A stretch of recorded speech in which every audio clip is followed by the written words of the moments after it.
warahmatullahi wabarakatuh. Perkenalkan, nama saya Fajar Kurniawan. Di sini saya akan mengkampanyekan mengenai climate change terkait dengan bencana alam, kekeringan, dan kelaparan yang terjadi di benua Afrika, khususnya di daerah Ethiopia. Pertama-tama saya akan menjelaskan lebih dahulu apa sih yang dimaksud dengan perubahan iklim. Jadi, permasalahan perubahan iklim atau yang lebih familiar dengan penyebutan climate change merupakan permasalahan global yang pada dasarnya akan mempengaruhi dalam kehidupan manusia.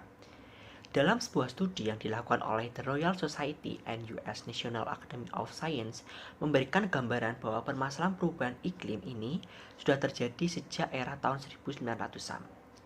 Beberapa indikator yang menjadi perhatian akibat adanya permasalahan perubahan iklim ini terdeteksi dengan adanya peningkatan temperatur hingga 0,8 derajat Celcius atau 14 derajat Fahrenheit.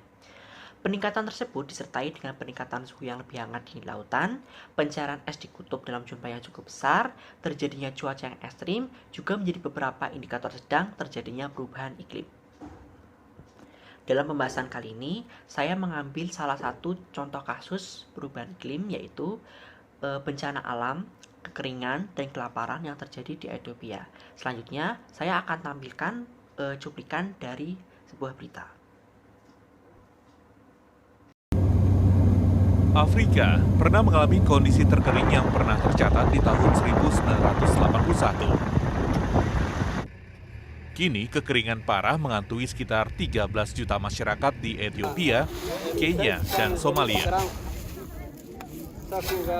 Belasan juta masyarakat ini berpotensi menghadapi kelaparan parah pada kuartal pertama tahun ini, tahun 2022. Salah satu penyebabnya adalah musim hujan yang tidak turun selama 3 tahun berturut-turut dan berimbas pada rusaknya tanaman dan menyebabkan kematian ternak yang sangat tinggi. Perakiraan cuaca menyebut curah hujan di bawah rata-rata mengancam perburukan kondisi yang mengerikan dalam beberapa bulan mendatang. Kekurangan air dan padang rumput yang mengering pun akhirnya memaksa sejumlah keluarga meninggalkan rumah mereka dan berimbas pada meningkatnya konflik antar masyarakat. Mana arag marka dhulka saara u ekaanayaan oo leexa masa u socota iyo dabayl marka inaan xawaalanaha ka yaabanahay saarooyinka la sheegayo kale inuu waddanka nagu noqdo. Kekeringan juga telah berdampak pada populasi penggembala dan petani di Ethiopia Selatan dan Tenggara, Kenya Tenggara dan Utara, dan Somalia di Tengah dan Selatan. Situasi ini membutuhkan tindakan kemanusiaan segera dan dukungan yang konsisten untuk membangun ketahanan masa depan masyarakat.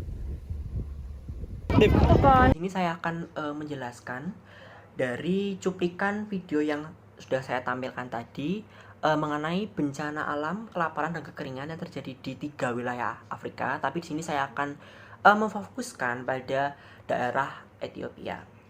Jadi kekeringan ekstrim yang terjadi di Ethiopia ini menempatkan sebanyak 20 juta penduduk dalam risiko kelaparan.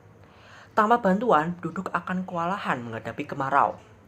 PBB sendiri memperkirakan jutaan orang Ethiopia terancam menghadapi bencana kelaparan parah akibat kemarau panjang dan parah yang melanda kawasan tersebut dalam beberapa waktu belakangan ini. Program Pangan Dunia atau yang biasa disingkat dengan WFP, PBB menyatakan perkiraan itu dibuat setelah musim hujan tidak turun selama 3 musim terakhir.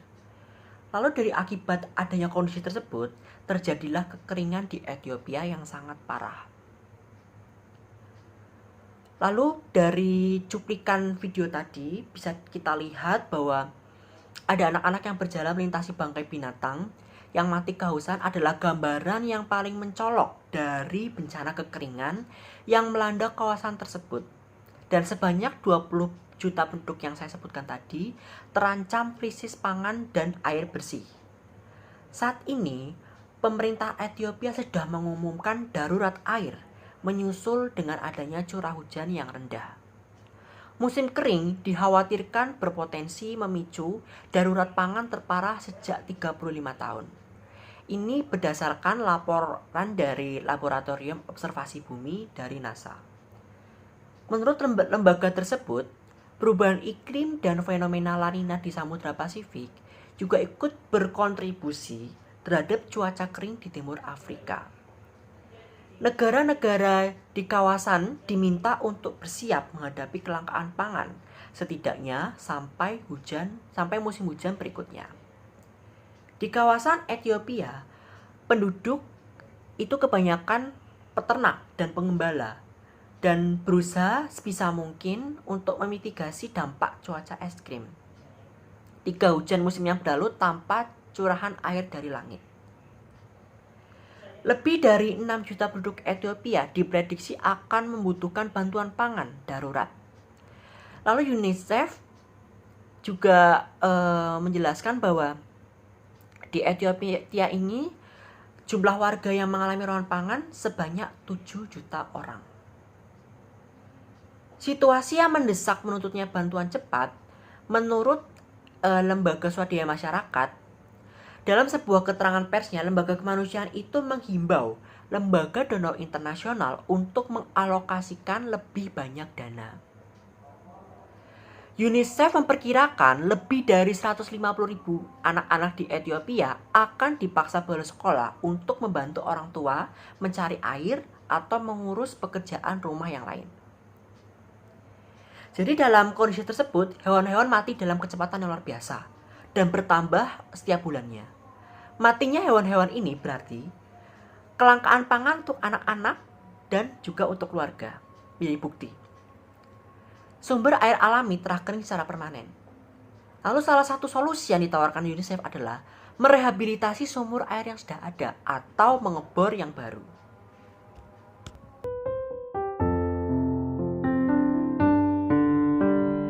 Dan selanjutnya mengenai solusi mengatasi permasalahan bencana alam, kelaparan, dan kekeringan di benua Afrika, khususnya di Ethiopia. Instabilitas politik dan konflik sangat berdampak pada buruknya ketahanan pangan. Namun, produksi pangan yang tidak mencukupi juga telah meningkatkan ketegangan dan memperparah kelaparan.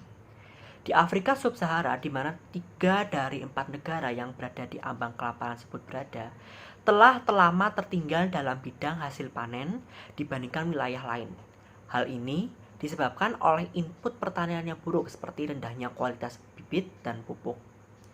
Investasi dalam bidang pertanian adalah salah satu cara yang paling efektif untuk mengakhiri kelaparan dan meningkatkan stabilitas politik. Terdapat 50 juta petani kecil di wilayah Afrika Sub-Sahara saja, dan pekerja mereka itu menyokong jutaan orang lainnya. Negara-negara di benua tersebut yang melakukan banyak investasi dalam pembangunan pertanian dan petani kecil ini telah sukses untuk menghindari kelaparan.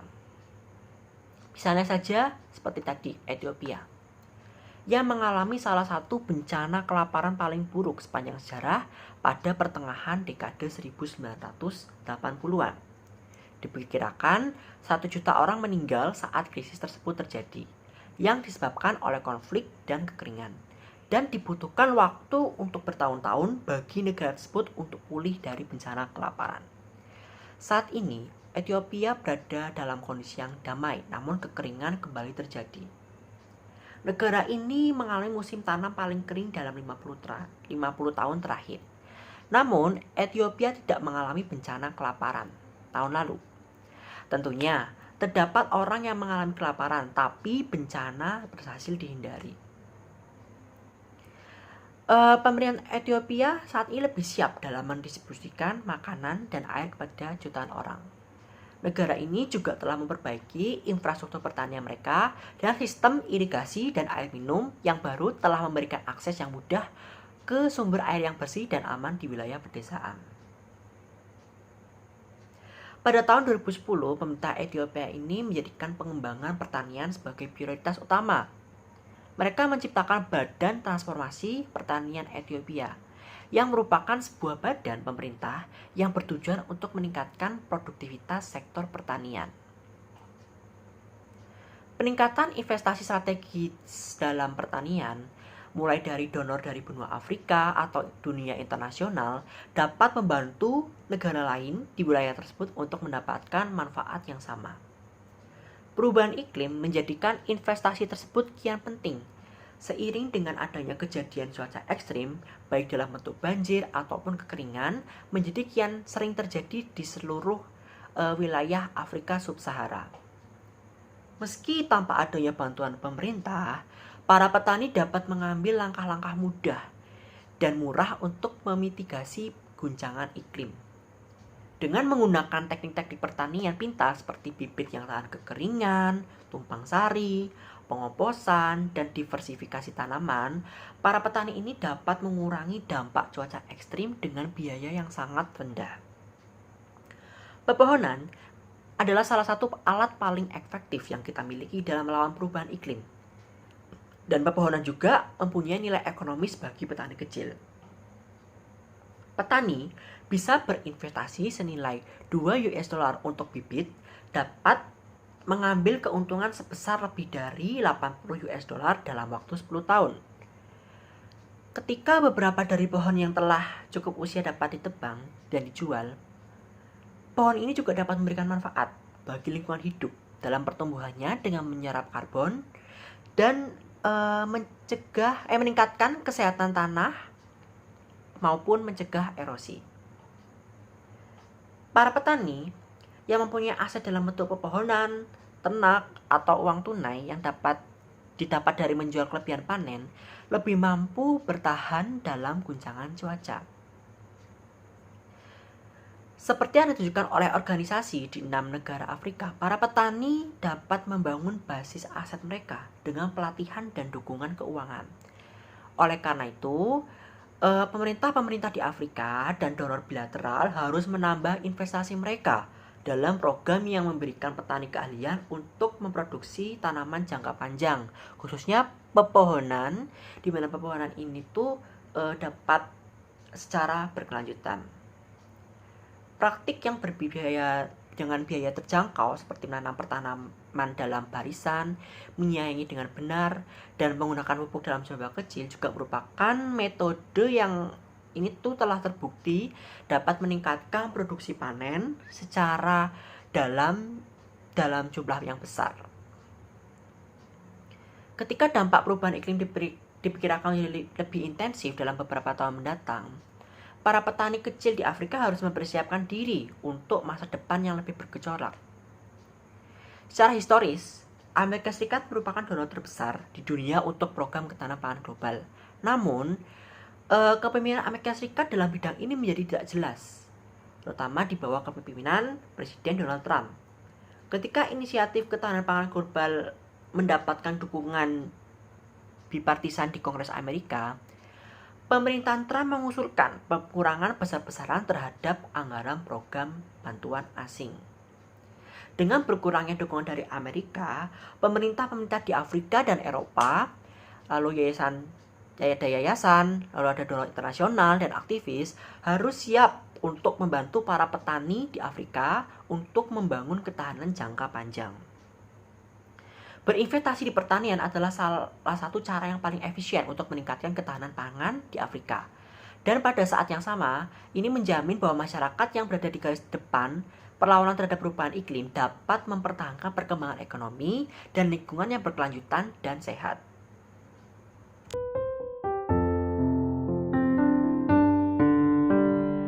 Pembahasan selanjutnya mengenai apa yang bisa Indonesia pelajari dari bencana kelaparan dan kekeringan di Ethiopia. Jadi ancaman-ancaman yang sudah dipaparkan sebelumnya menjadi permasalahan yang nyata khususnya di Indonesia. Seperti halnya juga menjadi fokus perbaikan yang dilakukan oleh pemerintah, baik melalui Kementerian Lingkungan Hidup maupun kepentingan PPN atau Bappenas Perencanaan Pembangunan Nasional. Kementerian Lingkungan Hidup melalui Peraturan Menteri Lingkungan Hidup dan Kehutanan Republik Indonesia tahun 2016 menyusun pedoman penyusunan aksi adaptasi perubahan iklim yang substansinya mencakup 5 hal, yaitu pertama, identifikasi target, cakupan wilayah, dan atau sektor spesifik dalam masalah dampak perubahan iklim. Kedua, penyusunan kajian kerentanan dan resiko iklim. Ketiga, penyusunan pilihan aksi adaptasi perubahan iklim. Keempat, penetapan prioritas aksi adaptasi perubahan iklim. Dan yang kelima, pengintegrasian aksi adaptasi perubahan iklim ke dalam kebijakan, rencana, dan atau program pembangunan. Peraturan tersebut dalam 3 tahun setelah disahkannya pedoman tersebut, capaian Kementerian Lingkungan Hidup dalam penanganan perubahan iklim terlihat dalam paparannya dalam pengimplementasian Paris Agreement dan pencapaian Target National Determined Contribution atau NDC dalam acara Festival Iklim tahun 2018 yang digelar oleh Kementerian Lingkungan Hidup dan Kehutanan. Kementerian Lingkungan Hidup dan Kehutanan telah mencapai beberapa kemajuan, yaitu telah tersusunnya instrumen kebijakan dan pelaksanaan aktivitas adaptasi dan mitigasi perubahan iklim hingga tingkat lapangan berupa peraturan pemerintah, sistem informasi, sistem registri, maupun cara-cara penilaian dan pengukuran emisi GRK hingga pembangunan program kampung iklim. Pemerintah pada dasarnya sudah memiliki infrastruktur yang kuat berupa sistem, aturan, maupun kebijakan dalam menghadapi ancaman perubahan iklim. Permasalahan yang perlu diperhatikan saat ini yaitu keberadaan individu terkait peran aktif yang memberikan dampak nyata melalui perilaku. Lalu keterkaitan penyelesaian masalah perubahan iklim dengan perilaku manusia ini menjadi sumber utama dalam memahami sejauh mana sebuah aturan, teknologi maupun sistem dapat berjalan dengan efektif atau baik. Perilaku individu yang tidak mampu beradaptasi dengan mengikuti teknologi atau sistem maupun aturan yang aturan yang sudah dibangun sebelumnya untuk menghadapi sebuah ancaman perubahan iklim, maka keberadaan infrastruktur aturan tersebut menjadi tidak efektif. Lalu perilaku manusia ini menjadi respon yang akan mengarahkan pada sebuah potensi gelombang massal dalam memaksimalkan hasil menghadapi ancaman perubahan iklim. Untuk yang terakhir, di sini saya akan mengajak masyarakat untuk mengetahui hal-hal apa saja yang diperhatikan untuk mengantisipasi perubahan iklim. Jadi merespon perubahan iklim adalah kunci untuk menuju sustainable atau keberlanjutan. Menurut United Nations Environment Program atau UNEP, sikap ini merupakan bagian dari upaya yang disepakati secara global sejalan dengan Paris Climate Agreement atau Perjanjian Iklim Paris dan Sustainable Development Goals atau tujuan pembangunan berkelanjutan. Ada 7 hal-hal yang diperhatikan untuk mencegah perubahan iklim. Yang pertama ada pertanian dan makanan, kedua ada pembangunan gedung dan kota, lalu yang ketiga ada pendidikan, keempat energi, yang kelima ada pembiayaan energi, yang keenam ada hutan dan penggunaan lahan, lalu yang ketujuh ada transportasi. Mungkin itu saja yang bisa saya sampaikan, kurang lebihnya mohon dimaafkan. Wassalamualaikum warahmatullahi wabarakatuh.